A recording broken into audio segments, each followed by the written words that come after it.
Bonjour à tous, bonjour chers frères et sœurs. C'est une grâce, un vrai privilège de nous retrouver encore ce matin autour de la parole de Dieu. Après ces temps de louange, ces temps d'adoration, ces temps où on a chanté notre Seigneur, c'est une grâce, une vraie grâce. Oui, comme nous avons vu dans cette première partie de l'adoration, la grâce de Dieu nous suffit. Et elle nous suffit abondamment. Souvent, nous nous attendons à des choses extraordinaires. Souvent, nous continuons à demander des choses à Dieu et parfois nous avons le sentiment qu'il ne répond pas. Mais en fait, il est en train de nous répondre quelque part en disant, comme il a dit à l'apôtre Paul, « Ma grâce te suffit ». Alors, que le Seigneur nous aide à reconnaître sa grâce. Ce matin, je voudrais qu'on prenne la parole dans deux passages. Nous lirons d'abord le psaume 84, et puis nous lirons quelques versets dans l'évangile de Jean au chapitre 14. Nous lirons le verset 2 et le verset 3. Psaume 84 et Jean chapitre 14, versets 2 et 3. Pendant que vous cherchez, je veux prier. Père éternel, nous voulons te remettre ces moments entre tes mains. Le temps de ta parole, c'est un temps important dans nos vies. Nous prions, Seigneur, que tu ouvres nos cœurs et nos oreilles afin que nous puissions entendre ce que tu as à nous dire ce matin. Car tu as préparé une portion pour chacun de nous. Tu as préparé une parole spéciale pour chacun de nous. Seigneur, conduis-moi, ouvre mon esprit afin que je parle, non pas par moi-même, non pas par la chair, mais par ton esprit. Parle, Seigneur, tes enfants écoutent. Amen. Alors, habiter la maison de Dieu. C'est cela le thème de cette prédication. Habiter la maison de Dieu. Et vous avez toujours entendu dire, et quand vous lisez la parole de Dieu, vous voyez que notamment les psalmistes avaient l'habitude de toujours parler de demeurer dans la maison de Dieu. Aller dans la maison de l'Éternel, habiter dans la maison de l'Éternel. Et c'était vraiment un désir permanent des psalmistes, mais aussi des Juifs à cette époque-là, aller dans le temple de Jérusalem. Et je me suis toujours posé la question de savoir, mais pourquoi un tel désir? Pourquoi une telle fascination pour ce temple? Pourquoi désirait-il tant d'habiter dans le temple de Dieu, dans la maison de Dieu? Et aujourd'hui, ce matin, la parole veut nous amener à comprendre l'importance qu'il y a à vivre notre vie dans la maison de l'Éternel. Et nous expliquer qu'est-ce qu'on entend par habiter dans la maison de Dieu. C'est un ardent désir qui a toujours été manifesté, oui, par les psalmistes, oui, par les Juifs. Et le temple de Jérusalem, c'était le lieu, en quelque sorte, vraiment, où Dieu habitait pour les Juifs. C'est d'ailleurs là qu'ils ont posé l'arche de l'Alliance. Alors, ils ont toujours voulu aller dans ce temple. Et à chaque fois qu'il y avait une grande fête, ces grandes fêtes juives, de tout Israël, les gens partaient de partout. Il y avait des pèlerins qui marchaient, qui allaient dans ce temple de Jérusalem. Il y a eu des psaumes qui ont été écrits et qui étaient intitulés Cantiques pour la route vers la demeure de l'Éternel, ou Cantique des degrés. Et quand les pèlerins montaient à Jérusalem pour assister à une de ces fêtes, la Pâque ou la fête des tabernacles, ils chantaient tout au long de la route pour aller dans ce temple, parce que pour eux, c'était une joie, une grande joie d'aller dans ce temple. Alors, qu'est-ce que ça veut dire pour nous, aujourd'hui, d'habiter dans la maison de Dieu? C'est ce que la parole veut nous montrer ce matin. Habiter dans la maison de Dieu, c'est une source de bonheur et de bénédiction. Alors, lisons ces passages. D'abord le psaume 84, et après on lira dans Jean chapitre 14, verset 2 à 3. Psaume 84. Ô chef des chantres, sur la guitite des fils de Corée, que tes demeures sont aimables, Éternel des armées. Mon âme soupire et languit après les parvis de l'Éternel. mon cœur et ma chair poussent des cris vers le Dieu vivant. Le passereau même trouve une maison et l'hirondelle un nid où elle dépose ses petits. Tes autels, Éternel des armées, mon roi et mon Dieu, heureux ceux qui habitent ta maison, ils peuvent te célébrer encore. Heureux ceux qui placent en toi leur appui, ils trouvent dans leur cœur des chemins tout tracés. Lorsqu'ils traversent la vallée de Baca, ils la transforment en un lieu plein de sources et la pluie la couvre aussi de bénédictions. Leur force augmente pendant la marche et ils se présentent devant Dieu à Sion. Éternel, Dieu des armées, écoute ma prière. Prête l'oreille, Dieu de Jacob. Toi qui es notre bouclier, vois, ô Dieu, et regarde la face de ton oint. Mieux vaut un jour dans tes parvis que 1000 ailleurs. Je préfère me tenir sur le seuil de la maison de mon Dieu plutôt que d'habiter sous les tentes de la méchanceté. Car l'Éternel Dieu est un soleil et un bouclier. L'Éternel donne la grâce et la gloire. Il ne refuse aucun bien à ceux qui marchent dans l'intégrité.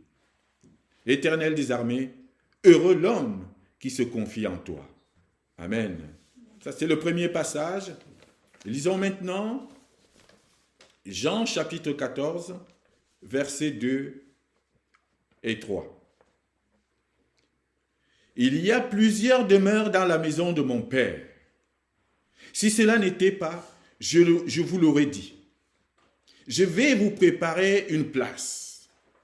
Et lorsque je m'en serai allé et que je vous aurai préparé une place, je reviendrai et je vous prendrai avec moi, afin que là où je suis, vous y soyez aussi. Amen. Ça, c'est Jésus-Christ qui parle ici à ses disciples au moment de partir, de retrouver son trône de gloire. Alors, ce que nous pouvons entendre ce matin, c'est que nous avons besoin de désirer la maison de l'Éternel. Nous avons besoin de faire tout pour habiter dans la maison de l'Éternel. Parce que dans cette maison, il y a des choses spéciales qui se passent. Habiter dans la maison de Dieu est quelque chose qui doit être pour nous vraiment un désir, un plaisir, quelque chose qui doit nous animer toute notre vie. Habiter dans la maison de l'Éternel, cela doit être notre ardent désir. C'est la première chose que nous devons savoir ce matin.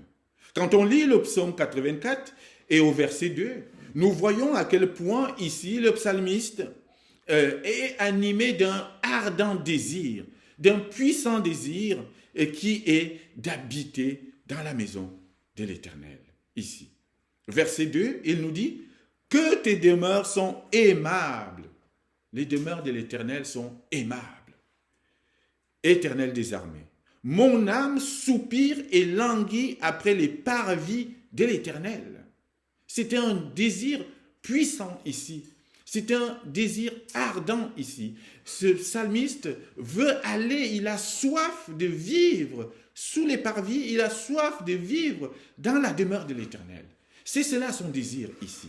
Il est ardent, il est puissant. Il dit, je soupire, mon âme soupire et languit après les parvis de l'Éternel. Quand on en arrive là, que l'âme soupire, ça veut dire que on n'a plus d'autres désirs, on n'a plus d'autres plaisirs autour de nous ou dans le monde que de réaliser celui-là, ce désir-là, habiter dans la maison de l'Éternel.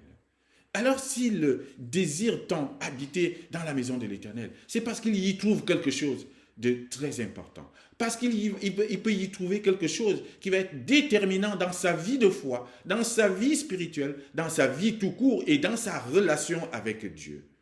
Pour les Juifs, vous savez, le temple de Jérusalem, comme je l'ai dit tout à l'heure, c'était le lieu de la présence de Dieu. Et il fallait donc à tout prix y être. Ils y allaient à chaque moment. Ils y allaient le matin, ils y allaient le midi, ils y allaient l'après-midi. Ils avaient des séances de prière et de louange et d'adoration. Et le roi d'Israël avait pour consigne d'organiser le culte dans le temple, de faire en sorte que les choses se tiennent bien selon les recommandations de Dieu. Et chaque roi avait pour mission vraiment de respecter cela. Ça veut dire que le temple, le lieu d'habitation de Dieu, cette maison de l'Éternel à Jérusalem représentait quelque chose de fort et de puissant. De telle sorte que chaque juif avait juste pour seul désir de venir habiter dans cette maison, de venir rester, demeurer dans cette maison. Parce que c'était là la demeure de l'Éternel. C'était là qu'il était dans la présence de Dieu. C'était à cet endroit qu'il expérimentait d'une manière précise, d'une manière intime, la présence de Dieu. Et il le manifestait par les prières. Il le manifestait par des louanges, par des célébrations. Et voilà pourquoi il désirait y aller. Quand vous lisez le psaume 27, au verset 4, le psalmiste, il exprime le même désir. Il dit ici, « Je demande à l'Éternel une chose que je désire ardemment. Je voudrais habiter toute ma vie dans la maison de l'Éternel. » Oh, que cela soit notre souhait aussi, que cela soit notre désir. Vous imaginez, habiter toute notre vie dans la maison de l'Éternel, demeurer auprès de l'Éternel, être à ses côtés, chanter de ses louanges, célébrer son saint nom, prier avec lui. C'est cela, notre source de vie. Et c'est ce que désiraient tant ces psalmistes. Le psalmiste du psaume 42 exprime à peu près les mêmes choses. Quand il dit « Mon âme soupire après toi », en fait, ce psalmiste du psaume 42, quand on regarde le contexte, il écrit ce psaume alors qu'il est loin du temple, il est loin de Jérusalem. Et son désir, et son ardent désir, ça a toujours été de retourner dans le temple de Jérusalem, de retourner dans la maison de Dieu. Voilà pourquoi il écrit ce psaume. Et il a une soif. Son âme a soif de Dieu. Son âme a soif de retrouver le temple. Son âme a soif de retrouver cette demeure de l'Éternel. La première chose que nous devons avoir et que nous devons désirer dans notre vie, c'est d'habiter dans la maison de l'Éternel. C'est le premier désir. C'est notre premier souhait. Et pourquoi désirer tant habiter dans la maison de l'Éternel? Et c'est le deuxième point. Habiter dans la maison de l'Éternel, c'est une source de bonheur. Une source de bonheur. Parce que c'est là qu'on retrouve la paix. C'est là qu'on retrouve une joie incommensurable. C'est là qu'on retrouve un bonheur qu'on ne peut pas exprimer. Parce que nous sommes, vous vous rendez compte, en tête-à-tête pratiquement avec notre Dieu, avec sa présence. Et quoi de plus heureux que d'être auprès du Père ici. Au verset 5, il nous est dit, « Heureux ceux qui habitent ta maison. » C'est dans la maison de Dieu qu'on trouve le bonheur. Et nous devons tout faire pour habiter dans cette maison. Lorsque Jésus-Christ se retrouve dans cette montagne où il va avoir ce phénomène de transfiguration, il y a un moment donné où un apôtre lui dit, mais ce serait bien, il est bon qu'on nous demeurons ici et qu'on fabrique des tentes, qu'on y reste. Parce que justement, il a trouvé qu'il n'y a rien de mieux que d'être dans la présence de Dieu. Il n'y a rien de mieux que d'être dans la demeure de l'Éternel. Lorsque nous sortons, nous sommes exposés à toutes sortes de dangers, à toutes sortes de risques, à toutes sortes de situations compliquées. Et toujours, il y a un danger au coin de la rue. Nous sortons, nous ne savons pas si nous reviendrons le soir. Mais il y a un endroit où nous pouvons trouver toute la sécurité, toute la paix, toute la joie. C'est dans la demeure de Dieu. C'est dans la demeure de l'Éternel. Voilà pourquoi les psalmistes désiraient tant s'y retrouver. Et David, dans le psaume 122, il nous dit au verset 1, « Je suis dans la joie quand on me dit, allons à la maison de l'Éternel. » Oui, c'est c'est une source de joie. Il n'y a pas plus heureux que de se lever et d'aller à la maison de l'Éternel et d'aller y demeurer. Psaume 23, verset 6. Oui, le bonheur et la grâce m'accompagneront tous les jours de ma vie. Et qu'est-ce qu'il rajoute derrière? J'habiterai dans la maison de l'Éternel jusqu'à la fin de mes jours. Quelle grâce! Quel rêve, quel besoin, quel désir de dire j'habiterai dans la maison de l'Éternel tous les jours de ma vie et jusqu'à la fin de ma vie. Et c'est là notre souhait ici. Oui, notre bonheur et notre source de bonheur vient de la maison de l'Éternel. Et c'est pour cela que nous devons tout faire pour y aller, pour y habiter, pour y résider. Faire de la maison de l'Éternel notre demeure, notre résidence. Le troisième point, chers frères et sœurs, c'est que la maison de l'Éternel, habiter la maison de l'Éternel, c'est une façon pour nous de lui exprimer notre confiance. C'est là notre point d'appui. C'est dans cette maison, c'est depuis cette maison de l'Éternel que nous prenons appui pour pouvoir avancer pour tout le reste et dans notre vie. C'est le lieu de repos. C'est le lieu où nous exprimons, nous manifestons notre confiance en Dieu. C'est le lieu où nous célébrons sa gloire. C'est le lieu où nous poussons des cris de joie, des cris de célébration. Oui, et il dit, je relis le verset 3, « Mon âme soupire et languit après les parvis de l'Éternel, mon cœur et ma chair poussent des cris vers le Dieu vivant. » C'est là, dans cette demeure de l'Éternel, que nous pouvons célébrer. Et c'est ce que nous venons de faire, que nous pouvons chanter ces louanges. Oui, dans le temple de Jérusalem, il y avait des louanges, des célébrations, des cantiques. Ces cantiques parfois qui nous sont rapportés ici dans les psaumes, ce sont des cantiques qu'on chantait dans le temple. Oui, quand on est dans le temple, dans la demeure de Dieu, c'est pour célébrer, c'est pour pousser vers lui des cris, vers le Dieu vivant. C'est là, parce que c'est là que nous expérimentons sa présence d'une manière particulière. Ça ne veut pas dire qu'il n'est que là, mais c'est là, dans cet endroit-là, que nous pouvons vraiment expérimenter cette présence d'une manière spéciale. Oui, c'est notre appui.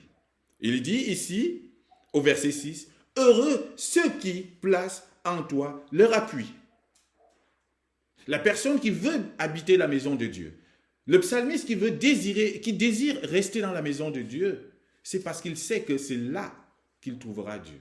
Et c'est une manière aussi d'exprimer notre confiance en Dieu, de lui manifester notre confiance. Oui, Seigneur, je sais que c'est ici, dans ta demeure, que je veux trouver du repos. Oui, Seigneur, je sais que c'est ici, dans ta demeure, que je serai protégé. Personne ne pourra venir m'attaquer ici. Oui, Seigneur, je sais que c'est ici, dans ta demeure, que je pourrai chanter tes louanges. Oui, c'est là qu'on prend notre appui. Vivre ou habiter dans la maison de Dieu, c'est de manifester aussi notre confiance en ce Dieu. Oui, que le Père nous aide vraiment à désirer ardemment sa maison. Et cette maison de Dieu, c'est aussi un repère pour nos chemins. La maison de Dieu, c'est le point de repère pour les chemins, les chemins qui sont tracés dans nos cœurs. Le verset 6, dans la suite, il nous dit, ceux qui sont dans la demeure de l'Éternel, ils trouvent, ceux qui placent leur confiance en Dieu, ils trouvent dans leur cœur des chemins tout tracés. Tu cherches ton chemin, tu le trouveras dans la demeure de l'Éternel. Tu cherches un sens à ta vie, c'est dans la demeure de l'Éternel que tu trouveras ce sens. Jésus-Christ, dès 12 ans, il n'avait hâte que d'une chose, rester dans la demeure de l'Éternel, habiter dans la maison de Dieu.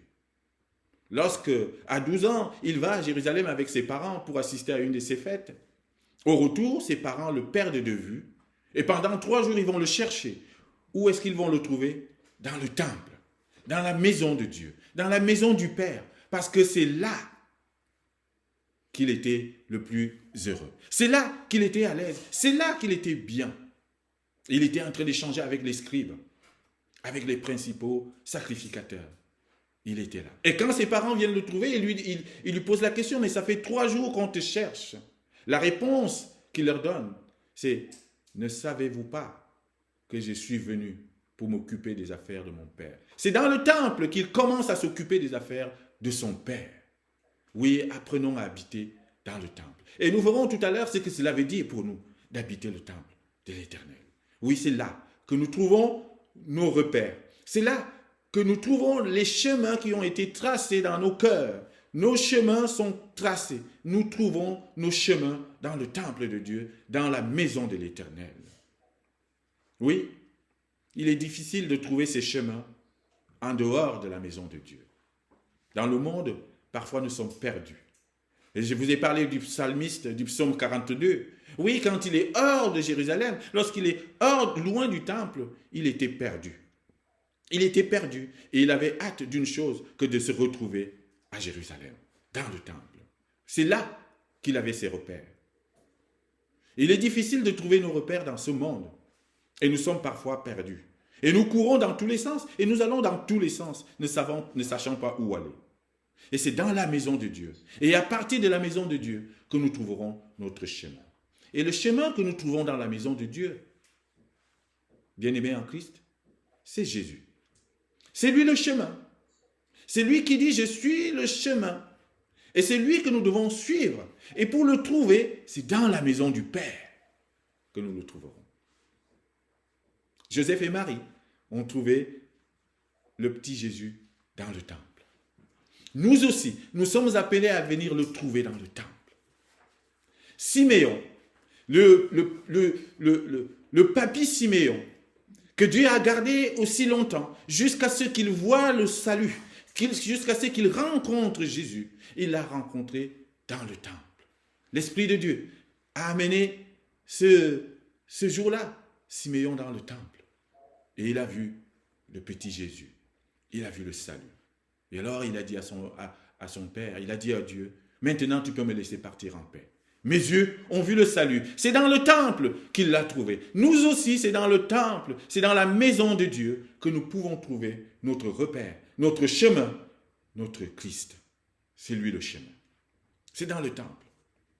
Ils trouvent dans leur cœur les chemins tout tracés. Oui, parce qu'ils sont dans la maison du Père. Quand vous lisez le petit titre de ce psaume 84, ici, que je n'ai pas repris, il dit « Bénédiction dans la maison de Dieu ». C'est là que nous trouvons nos bénédictions. C'est là que nous trouvons notre appui. C'est là que nous trouvons notre chemin. C'est là que nous trouvons Christ. Loin du temple, on est perdu. Loin de la maison de Dieu, nous sommes perdus ici. Alors, chers frères et sœurs, le chemin qui nous conduit à ce temple, la route qui nous amène à cette maison de Dieu, je vous ai dit, les psalmistes écrivaient des cantiques qui étaient intitulés « Route vers la maison de l'Éternel ». Cantique sur la route vers la maison de l'Éternel. Et ce chemin qui nous amène vers la maison de l'Éternel, parce que c'est là que nous devons nous diriger, c'est un chemin qui est rempli de bénédictions. Et vous savez, sur ce chemin, nous pouvons traverser des vallées. Nous pouvons traverser des situations difficiles. Nous pouvons traverser des épreuves. Nous pouvons traverser des obstacles. Ce chemin qui nous amène à la maison de l'Éternel peut être semé d'embûches aussi.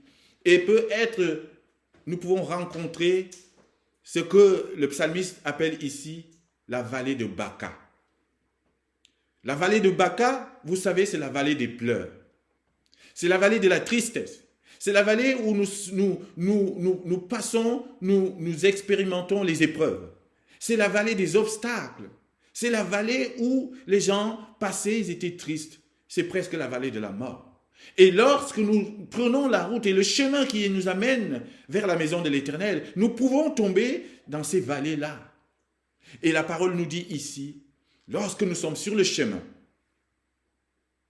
vers cette maison de l'Éternel, cette vallée des pleurs, cette vallée de Baca, cette vallée de la tristesse peut être transformée en une source de bénédiction, Parce que nous sommes sur la route qui nous amène vers la maison de l'Éternel. Je relis ici le verset 6 et le verset 7. Heureux ceux qui placent en toi leur appui. Ils trouvent dans leur cœur des chemins tout tracés.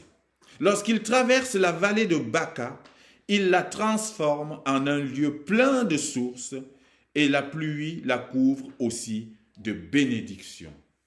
Chers amis, chers frères et sœurs, lorsque vous entamez cette route qui vous conduit vers la demeure de l'Éternel, soyez sans crainte, soyez remplis de confiance, quelles que soient les circonstances, quelles que soient les vallées par lesquelles vous traverserez, quelle que soit la vallée de Baca, par laquelle vous traverserez, ou vous traversez maintenant. Sachez que, parce que vous êtes sur la route qui conduit à l'Éternel, qui conduit à sa maison, alors oui, votre chemin sera transformé en un lieu plein de sources. Et la pluie couvrira votre chemin qui conduit à la maison de l'Éternel. La pluie couvrira ce chemin de bénédiction. Ne vous inquiétez pas. Si vous êtes sur le bon chemin, le chemin qui vous conduit vers la demeure de Dieu, alors, quels que soient les obstacles, quelles que soient les épreuves, quelles que soient les tristesses, quelles que soient les épreuves, quelle que soit la vallée de Baca par laquelle vous traverserez, Dieu la transformera en une source de bénédiction. Voilà pourquoi les psalmistes, oui, je viens de comprendre, voilà pourquoi les psalmistes désiraient tant aller dans ce temple. Voilà pourquoi les psalmistes, les Juifs, désiraient tant habiter la maison de l'Éternel. Voilà pourquoi ils voulaient y aller, y demeurer. Parce qu'ils savaient que sur leur chemin qui les conduisait sur cette demeure, leur vie allait être transformée. Je prie ce matin que toi qui te lèves, et j'espère que tu te lèves ce matin si ce n'était pas encore le cas, pour aller vers cette demeure de l'Éternel, Dieu transformera ton chemin. Et ta vallée de Baca sera transformée en une source de bénédiction. Tes pleurs seront transformés en une pluie de bénédiction. Ce ne sera plus des pleurs de tristesse, ce sera des larmes de joie. Parce que tu vas dans la maison de l'Éternel. Et tu seras comme David et tu diras aussi, je suis dans la joie lorsqu'on me dit, allons dans la maison de l'Éternel. Alors levons-nous, chers frères et sœurs. Levons-nous, ne soyons plus paresseux, ne soyons plus tristes, ne soyons plus lassés que tous les dimanches. Que nous nous levions d'une certaine manière pour aller dans la maison de l'Éternel. Je ne sais pas dans quelle église vous êtes.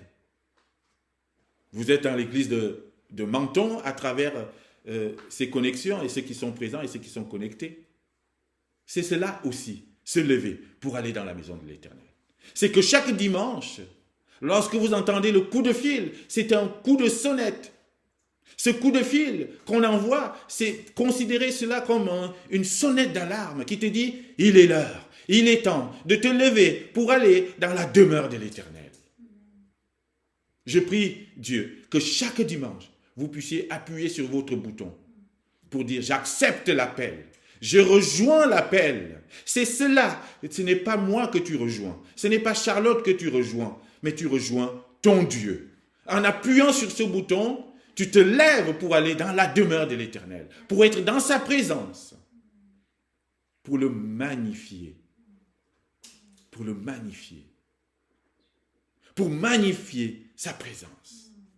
C'est cela le but, chers frères et sœurs. Si on vous appelle tous les dimanches matins, ce n'est pas pour vous embêter. C'est pour dire, le Seigneur t'appelle. L'Éternel t'appelle. Vous savez, j'ai grandi à un endroit où le culte se faisait tous les dimanches à 9h du matin. Dans mon village, alors il y avait quelque chose qui avait été mis en place. Et j'ai trouvé ça génial maintenant que j'ai grandi. Et il y avait un tam-tam. Et il y avait quelqu'un qui était dédié à jouer le tam-tam tous les matins, 3 fois. Premier tam-tam à 5h du matin pour nous réveiller. Deuxième tam-tam à 7h. Troisième tam-tam pour dire, il est temps maintenant, le culte va commencer. Et cela nous aidait à nous lever, à nous préparer et aller dans le temple. Et j'ai gardé le son de ce tam-tam jusqu'à maintenant. Et je le garderai jusqu'à la fin de mes jours. Parce que, je vais vous dire, ce tam-tam Ce son du tam-tam, du tambour, m'a levé tous les dimanches matins. Et ça m'a permis de tenir. Ça nous a permis d'aller dans la maison de l'Éternel, tout le temps. Et je prie pour toi. Je prie pour que Dieu mette dans ton cœur de te lever lorsque tu entends cette sonnerie. Parce qu'il y aura un jour, chers frères et sœurs, il y aura un jour, il n'y aura plus de sonnette d'alarme. Il y aura un jour où le téléphone ne sonnera plus. Il y aura un jour où le tam-tam ne sera plus joué pour vous dire, maintenant il est temps d'aller dans la demeure de l'Éternel et pour entendre sa parole. Il y aura un temps, ce sera fini, terminé et ce sera trop tard. Ce sera trop tard. Les gens chercheront à entendre la parole. Il n'y aura plus parce que le dernier jour sera arrivé. Il sera trop tard. Alors qu'il est encore temps, pendant qu'il est encore temps, lève-toi, va dans la demeure de l'Éternel. Va dans la maison de l'Éternel. Oui, marcher en direction de cette demeure t'accordera des bénédictions. Pour finir, chers frères et sœurs, demeurer dans la maison de l'Éternel, c'est quoi pour nous aujourd'hui? Vous allez me dire, oui, est-ce que je veux prendre mon matelas? Est-ce que je veux prendre mon lit pour aller m'installer dans le temple ou dans l'église locale et rester là? Ce n'est pas de cela qu'il s'agit. Parce que voyez-vous, et c'est ce que nous avons lu dans Jean chapitre 14, les versets 2 et 3, la demeure de l'Éternel, aujourd'hui, pour nous, c'est Jésus-Christ. C'est lui la maison de Dieu. Alors, demeurer dans la maison de l'Éternel, c'est demeurer en Christ. Et vous voyez, c'est souvent ça le problème. C'est que nous choisissons Christ. Nous levons la main droite au ciel en disant « Je choisis Christ et je suis baptisé dans le nom du Père, du Fils et du Saint-Esprit. » Mais nous ne demeurons pas assez en Christ. Nous choisissons Christ, nous sommes des chrétiens, mais nous ne demeurons pas. Demeurer, ça veut dire ce que ça veut dire. Ça veut dire rester attaché à Christ toute ta vie. Et voilà pourquoi le psalmiste dit au psaume 23, verset 6, « J'habiterai dans la maison de l'Éternel tous les jours de ma vie. » Ça veut dire demeurer en Christ tous les jours de ta vie. Rester avec Christ, manifester Christ tous les jours de ta vie. Afin que Christ habite en toi. Nous sommes le temple du Saint-Esprit. C'est ce que l'apôtre Paul dit. Vous savez, la demeure de l'Éternel, c'est Christ. La demeure de l'Éternel, mais c'est toi aussi. C'est ton temple. Le temple du Saint-Esprit, c'est en vous, afin que Dieu habite en nous. Vous vous rendez compte? C'est une révolutionnaire. C'est quelque chose de révolutionnaire. C'est une révolution. Dieu est venu habiter en nous par son Saint-Esprit. Vous vous rendez compte? Le petit moi, il y a le Saint-Esprit en nous. Et c'est la présence de Dieu. Et c'est pour ça que nous devons faire attention à notre corps. Nous devons faire attention à ce que nous faisons, sachant que l'Esprit de Dieu habite en nous. Et Dieu a toujours été son projet. Habiter au milieu de nous. À tabernacler au milieu de nous, en fait. Il est venu par le Saint-Esprit. Il est venu par Jésus-Christ. Alors, demeurer dans la maison de l'Éternel, c'est demeurer en Christ. C'est faire en sorte que Christ demeure en nous aussi. Demeure en Christ afin que lui demeure en toi. Et demeurer en Christ, c'est manifester les fruits de l'Esprit. C'est manifester les sentiments de Christ. C'est de faire tout ce qui honore Dieu. Et de faire en sorte qu'il nous conduise et qu'il marche avec nous. Oui, demeurons en Christ. Demeurons dans la maison de l'Éternel. Ça veut dire, marchons avec Christ tous les jours. Et je prie que Christ demeure en toi. Et je prie aujourd'hui que tu choisisses Christ, si ce n'est pas le cas encore. Et que tu prennes la décision que oui, Seigneur, je t'ai choisi. J'ai été baptisé, mais je ne demeure pas assez en toi. Et qu'aujourd'hui, chacun de nous prenne cette décision solennelle, intérieurement, en disant, désormais, je veux tout faire pour habiter dans la maison du Père. Je veux tout faire pour demeurer dans la maison de l'Éternel. C'est-à-dire, je veux tout faire pour demeurer en Christ, pour manifester Christ, pour manifester les sentiments de Christ, pour manifester les fruits de l'Esprit. C'est cela, demeurer en Christ. C'est cela, demeurer dans la maison de l'Éternel. Alors, si tu étais dehors, mon frère et ma sœur, il est plus que temps, maintenant que tu entres dans la maison, que tu viennes habiter dans la maison de l'Éternel. Tu trouveras ton bonheur. Tu y trouveras ton repère. Tu trouveras tes chemins tout tracés. Tu trouveras ton chemin, c'est-à-dire tu trouveras Christ. Tu trouveras le bonheur et la paix. Alors, oui, je vais relire juste pour terminer le verset 6 du psaume 23, que chacun de nous puisse l'avoir dans son cœur. Oui, le bonheur et la grâce m'accompagneront tous les jours de ma vie, et j'habiterai dans la maison de l'Éternel jusqu'à la fin de mes jours. Que cela soit votre principe, que cela soit votre désir, habiter dans la maison de l'Éternel jusqu'à la fin de tes jours. Amen.